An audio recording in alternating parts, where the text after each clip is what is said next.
Hey everyone, I'm here to talk about. No, I am here to answer some questions. So I had quite a few. Um, Previously, I had a lot of the emails if you guys wanted to send me a message or send me an email, I had you all sending them to my email. So now I've set up a new email specifically for people that watch our YouTube videos. So you guys can email us directly, and that way they don't get lost in the sauce of all my millions of spam and junk mail. So I've got quite a few in here. Actually, I feel kind of bad because I haven't responded, but I really overlooked quite a few of them because when I was on vacation for like a month, I literally just didn't check my email because I don't want to. And so I had like 1,000 emails, most of them junk and promotions and Forever 21 and H&M and Victoria's Secret and stuff. But in the mix was some of y'all trying to ask me questions, and I feel bad because I hadn't gotten back to you. So I'm gonna go and answer a few of these. Let's see. So this one is from Sierra. Hi, Sierra. Hello, I just watched your How to Get Stationed with Your Spouse video. My boyfriend and I are planning to get married at the end of the month, both Air Force in the same AFSC. And I was wondering, what are the steps to go through once we get married? We're both still currently in the dorms as well. Okay, so like I said in the video, if you're in the same AFSC and you're both in the dorms, and all you have to do is make sure you have all your stuff updated, your marriage certificate, your get updated in DEERS to show that you're both married to each other, and then update your joint spouse code to whatever is appropriate, whatever you want to do. It's A, B, and H. H means you don't want to be stationed together, which is pretty pointless. And then A is you want to be stationed together, but if one of you gets assigned to a short tour, like to Korea or Turkey or something, or Iceland or something. Is it Iceland? Greenland. It's Greenland. Yeah, it's Greenland. Is it Iceland or Greenland? I don't know. It's either Iceland or Greenland. So one of y'all gets stationed or gets orders to a short tour, then, and it's dependent restricted because Korea and Turkey and those, you can't bring your family. So if one of you gets orders there, then the other one will also get orders to a different short tour. So y'all can't go to the same one, but y'all can go to a different one. That's A. For B, it's you want to be stationed together, but if one gets a short tour, the other one does not want to go. You want to like chill where you at. Like y'all won't be on short tours together. One will be gone and one will stay at a base, and the other one will be like, that's how you want to do it. So you choose which one's appropriate, make sure all that stuff is updated, and then whoever wants to go to whoever's base, they fill out the application, route it through their chain of command, and then go ahead and then you go ahead and get it routed to the MPF. Once that's done, it goes to AFPC. They communicate with each other. They figure out what's best, if it's appropriate for you to go to that base or him to go to your base or whatever. So then they'll go ahead and drop your orders. So yeah, just like I explained in that video, it's pretty easy. I actually had somebody who was in my shop here. He was an airman in the dorms, and his wife, airman in the dorms. They got married. He did his joint spouse to go to her base, and they're both the same AFSC. So it just happened that luckily there was space there for him to go because they're the same rank and same AFSC, and normally that's kind of rare. But yeah, so, and it was quick. He wanted to go within a month. He requested his date to leave in like a few weeks, and they approved it, and he was gone in like 3 weeks. So yeah, definitely possible. I hope that answers your question. Whew, okay. This is a healthy one. This is a healthy one. I feel like I should do this by myself. So this is Tay. And thanks for giving your email address via YouTube. I'm 27 years old, and to be honest, I feel like I'm stuck career-wise. I have tried so many different career options, and nothing has worked out. I was talking to a coworker, and he told me about his experience in the Air Force, and I am intrigued, although I do have some concerns. Below is a list of questions that have been on my mind since the prior conversation with my coworker. Okay, number 1. First of all, hey Tay, will my spouse be able to live with me once I am stationed, even if he isn't an officer? Okay, so I'm assuming even if he isn't an officer, so I guess you're planning on going in as an officer. Yeah, if y'all are married, y'all can live together. I know plenty of people who are married to like officers and enlisted that are married. They were married before one became an officer. So as long as like if you guys are both airmen, and then like if Jermaine, for instance, decided to commission, like we would still be able to be married and live together because just because he's an officer, it's not fraternization once if you're already established in a relationship prior to that happening. So yeah. Should I be concerned about mistreatment due to my race or gender? She said, I am an African American woman. This is like a loaded question. I feel like concern isn't something, I feel like no one should ever be concerned. Now, hear me out. But I am always cognizant of my surroundings. I'm cognizant of who I'm involved with, who is around me, who I deal with, how they react to me, things that they say, things that they do.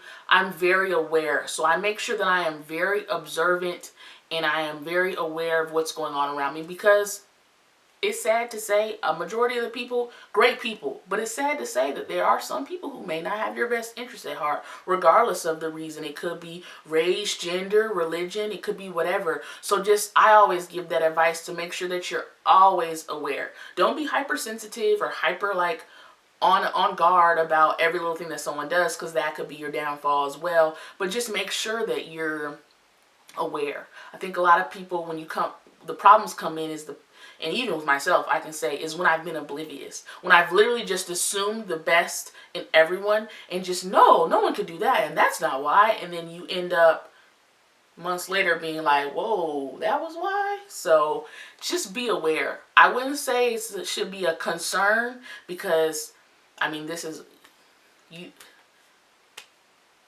world we live in, everything is a concern. But don't be hypersensitive.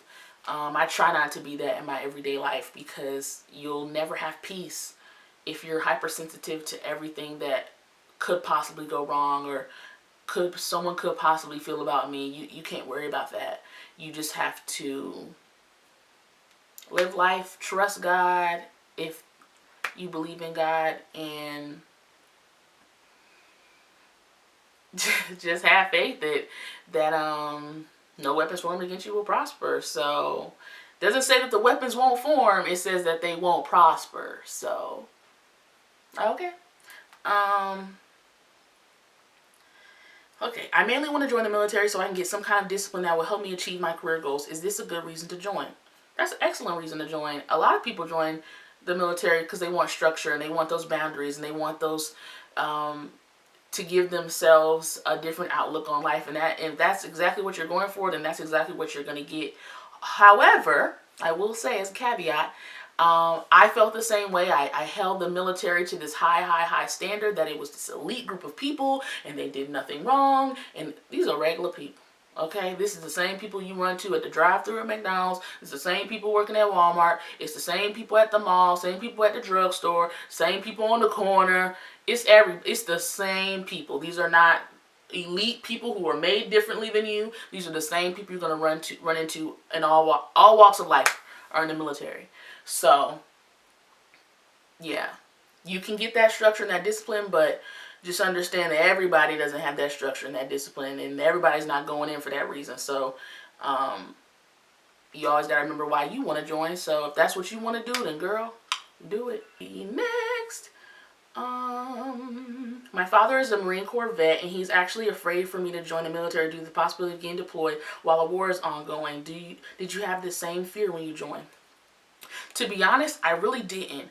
And that's sad to say, because, and I'm now realizing that I really should have been more aware of exactly what it means to join the military. It's not just a job. Oh, I'm just doing the military, get that check on first 15th. It's not. And a lot of people look at it like that. It's literally a transaction. Like, I'm giving my life in exchange for some benefits. And I'm saying, hey, if you need to, you can send me overseas. And hey, if I die, I'm willing to take that risk and I'm willing to make the ultimate sacrifice. So I did not have that fear joining, but it is something that you need to be cognizant about. It's very important that people realize that they understand exactly what that means. This exchange, this transaction that you're giving to the United States military is exactly what that is. You're telling them, I'm willing to do these things for you if need be, in exchange for tuition assistance and the GI Bill and all these other minute entitlements. So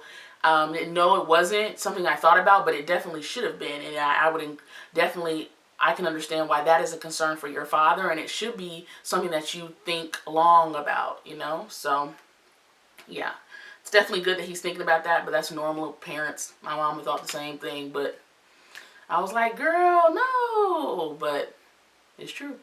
Are there any health restrictions? I have asthma, but it's controlled. Is this going to affect my acceptance? Asthma.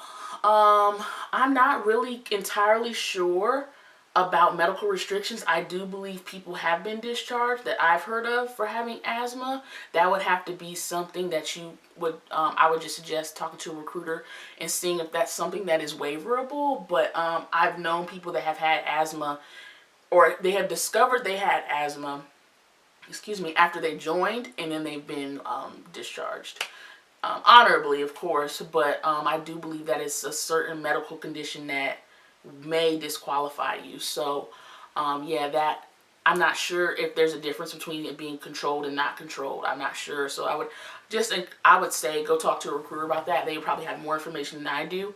All I know is by experiences and people that I've just come across who've had the same conditions. But in both instances that I know, the individuals who had asthma, I'm not sure how severe of a case it was, but they both were, they ended up getting out. What is it like being a woman in the military?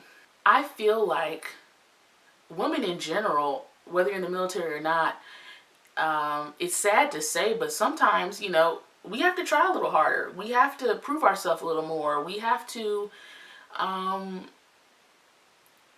do a little extra to prove that we are up here with everybody else. And being a person of color, sometimes you gotta try a little bit more than that.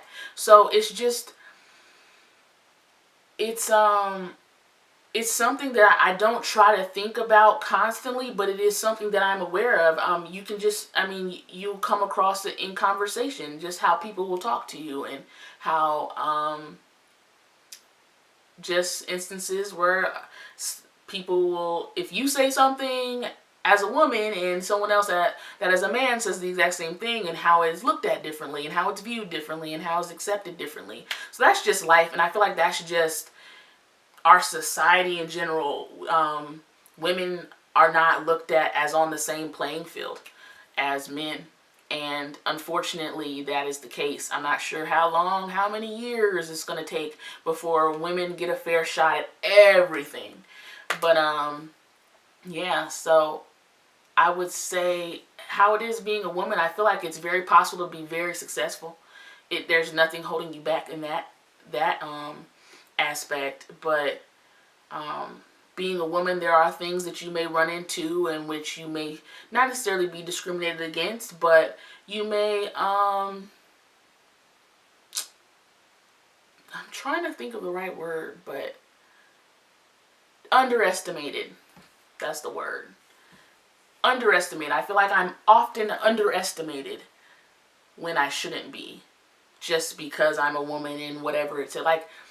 And I don't know if it's just men just being polite because it's a woman, but you know, I'm out here doing the same thing everybody else is doing, and I want to be able to, I want to be looked at as like I can handle my job. So if I'm coming up to do something that someone else is doing, I don't want to be babied. I don't want to be, oh, can you do that? Oh, you want me to hold that for you? Oh, you want me? Because you wouldn't do that to your male counterpart. If somebody was doing something, you wouldn't ask, if your homeboy was doing a job out on the flight line, you wouldn't say, oh, you want me to hold that for you? No, but because I'm a woman, you're going to ask me the same thing. So but I feel like that's in society in general. You know, I look at it like, okay, sometimes you do want to be treated like a lady, but then sometimes you do want that respect of like, I am equal, and you look at me like a partner and not a liability, you know, someone that you have to cater to and make sure they're keeping up. Like I don't want to be looked at in that way. So that is something that some people do struggle with, and some people deal with probably more extreme cases than I have. It hasn't really affected me because I'm not really in a career field that's completely dominated by men. But I could imagine if I was in a career field in which that was a little more maintenance driven, or out on the flight line, something like that, that I probably would run into some more maybe trials. But I haven't personally run into too many things other than the normal things. Is it possible for me to go back to school and get a degree as a social worker in the military? Yeah, totally possible. May take a little longer than you're anticipating, but yeah, definitely possible. Tuition assistance is 100% in the Air Force. So you can take full advantage of that and go online classes depending on your schedule. Sometimes you can actually take school in a university if you have a university nearby. You can do night classes, whatever suits your schedule and whatever gets approved by your supervision. But yeah, totally possible. I tell people all the time, go to school, you can do it. No big deal. Next question. Oh, that was it. So I didn't want to bombard you with too many questions, but thank you for taking the time to answer the few above. So I answered the few above. I'm a little bit late, so thanks for those questions. So if you guys enjoyed the video, I'd really appreciate it if you gave me a thumbs up and leave in the comment section any other questions that you have so that I can answer them for you. I'll also any other ways that all the ways to contact us will be in the description. Well, us. Jermaine's normally right here, so we'll just imagine that Jermaine head's right here. So contact us, me and Jermaine, and those will be in the description bar. And then if you liked it, like I said, yeah, if you liked it, thumbs up. If you didn't, thumbs up anyway. And subscribe if you haven't already subscribed. Share this video with your friends. And we'll see you next time. Well, me and Jermaine. We'll see you next time. And as always, thanks for watching.